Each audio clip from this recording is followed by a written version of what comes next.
This video was brought to you by YugiOhMint.com. Check out their selection of over 20,000 cards and prices better than TCG Player.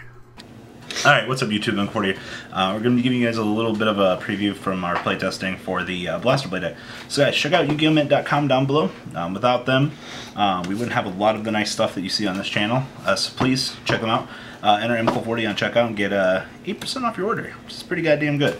So, this is a preview for Blaster Blade Exceed Royal Paladin. So, if you guys don't know what this does, on stride, counterblast 1, search your deck for a Blaster Blade unit and add it to your hand. And when it's placed on Vanguard or Rearguard, counterblast 1, retire a grade 1 or above Rearguard of your opponents. I really wish we could hit starters with this, but nonetheless, it's an extremely powerful skill. And to top things off, we're only playing 4 grade 3s.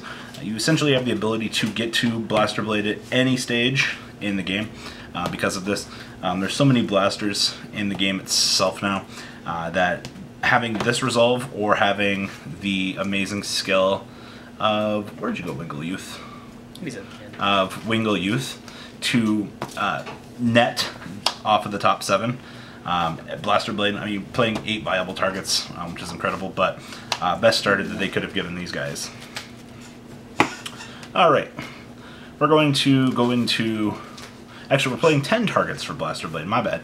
I forgot about Spirits. So, grade 2s, 2 Spirits, on call from the deck, counterblast 1, retire an opponent's rearguard. Unfortunately, if this thing gets attacked, it blows itself up, but that's okay because he is 10k base. Next up, we're playing 4 copies of regular Blaster Blader. The version coming on the trial deck very soon. Looks very good. You can give this the Twin Drive, you can give anything else. This also has the ability to hit the starter if you're riding it for CB2. Outside of that though, very standard for Blaster Blade. Get the ability to counter charge with this deck, amongst other things. So, 10 targets for Blaster Blade for young Wingo over there. Other grade 2s, playing 3 copies of our good old Sage. Being able to just counterblast 1, soul blast 1 for this guy to get an essential free draw and a free booster is actually really powerful. Anything you'd like to add on this guy? I wasn't playing it for a while because I didn't like the soul blasting, but through testing, there's so much soul like that you don't use in the deck. So it's really cool. A few of you might think it's a contradiction with the Soul Blast skill of this guy, but it depends on which stage you're going and if you need the resources. Against 7 Seas Render, this is an invaluable resource. Yeah, and you just manage your soul. You play Margles and you play Lou, so you have your soul no matter what. So it's a good card. It's good. I like it. Speaking of Lou, why not 4? 4 gets too cloggy. It's more of a blaster deck. It's not... I mean, I know that Lou is a blaster, but it's more on focusing on the blasters. Alfred can't target Lou for the Twin Drive, so you kind of need a blaster. So you just play 3. I mean, you can always get to it. You search so much in the deck that your deck thinning's really good, so 3 just seems good. And being able to further deck thin out those Blaster Blades with your restanding ability of the Broken Flogel is absolutely absurd. But that is our grade 2 lineup.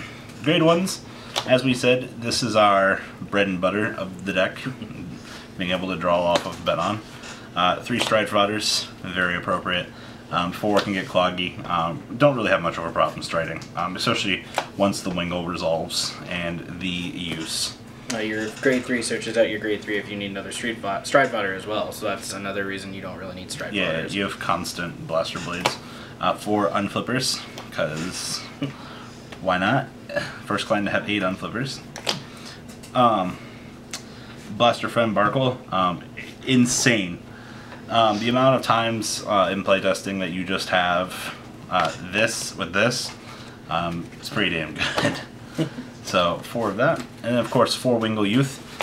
So when this thing attacks or boost, if you stack 2 of these, they both get to proc, and it only goes into the soul if you get a viable target off the top 7.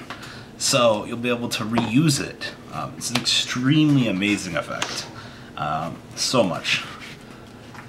Next up, triggers 3 Margle, 1, 2 additional criticals, and then 4 and 3. So 9 crits, 3 draws, and 4 heal triggers. A pretty standard-ish for the build, soon to be all hollow triggers. It's so beautiful. Is there going to be consideration for playing the heal triggers from the deck? Yeah, you actually from switch. You switch to those when that comes out. You switch the side deck up, obviously, when we get those. I mean the main deck. Yeah, well, you just switch up triggers. You don't switch up anything. The only thing you'll switch is the Elaines will go into the marble or the new heals, just so you can have the unflip for GB8. The heart and soul of the deck, GB2. Select a. We'll get the visualization going here. Select Blaster Blade Exceed, as long as you have a Blaster or Alfred Heart. Give it Twin Drive, and you have to discard a card to activate the effect. This thing also gets 3k, right? Yes, gives it 3k. Yep. So being able to have this swing for the first battle of itself with Twin Drive is extremely beautiful. We don't have Ganslot yet, so it is still a big fat head around target, but being able to resolve this multiple times is so deadly. That goes any Blaster Blade, not just Exceed. Yeah, but we like doing it on Exceed, though it does make regular Blaster Blade 12k like we said. One copy of this. Earlier in the video we said something about managing Soul. If you have the Margle or anything like that, you won't have a problem resolving this. Also, 5k to everything is... Fun. You can talk about this guy. This guy, we've had it for a while. I know a lot of people were playing it earlier. It basically can actually win you the game in your first stride if you go into this. It does have the name Saver, so you still get to search. You search, resolve your search, and then you counterblast for it. You get to give 3 units 5k, and you also, if you have 2 blasters in your soul, it gains an extra crit. Well, if you ride Barkle and you ride Blaster Blade, there's your 2 blasters in the soul, so you get an auto crit. Depending on how far the rush game in the middle or in that grade 2 stage, your opponent's at 3 damage, you're swinging in for 2, so you're going to either force the perfect shield, or you're going to hit the crit and potentially end them. So the card is super good, but it's only a 2 of. You don't need 4. Next up, 4 Alt Mile. You want to explain this? 4 Ultimile for right now. We don't have Gansalot. Once we obtain Gansalot, you lose 2 of your Ultimile. But right now, this helps it so that if they Hetero Hound a turn before and then you don't get your Blaster Blade, this way you can automatically search into your Blaster Blade. If you have Flogels in your hand, I know not counterblasting for this is super good because you get to just call it for free and there's no counterblasting and you're giving that Blaster Blade 8k that can just swing when you have free counterblast and Flogel. I didn't see you make this a lot, but I assume this is just for early stage Prester because we have the room. Yeah, a lot of people like to try to rush the deck down because they think that rushing the deck will win against the deck. If I see that you're going to rush me down and I have, Flogels in my hand, I'm going to go ahead and say, okay, well, I'm going into Galblade because I can go get a Blaster Blade and bring it out. Apply your Flogel pressure. Yep. Grade 1s, this card is amazing. Not grade 1s. G-Guards. But yeah, this is amazing for protection.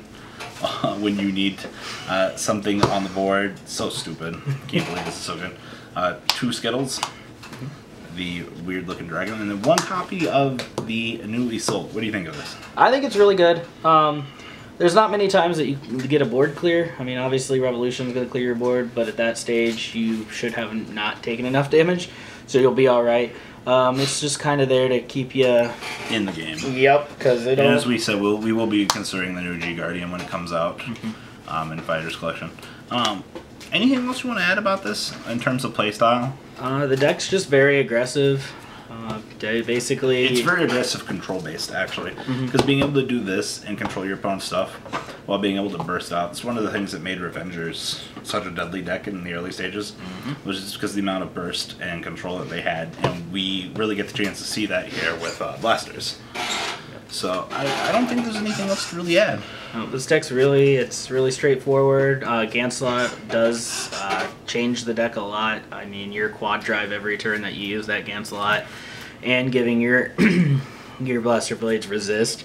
So now for the gear players, it starts making them target the crits or the whatever out there. So I think the deck is definitely going to be part of our meta now. So, all right, guys. Remember, check out YugiOhMint.com down below. Hope you guys enjoyed this. A little bit of an early preview.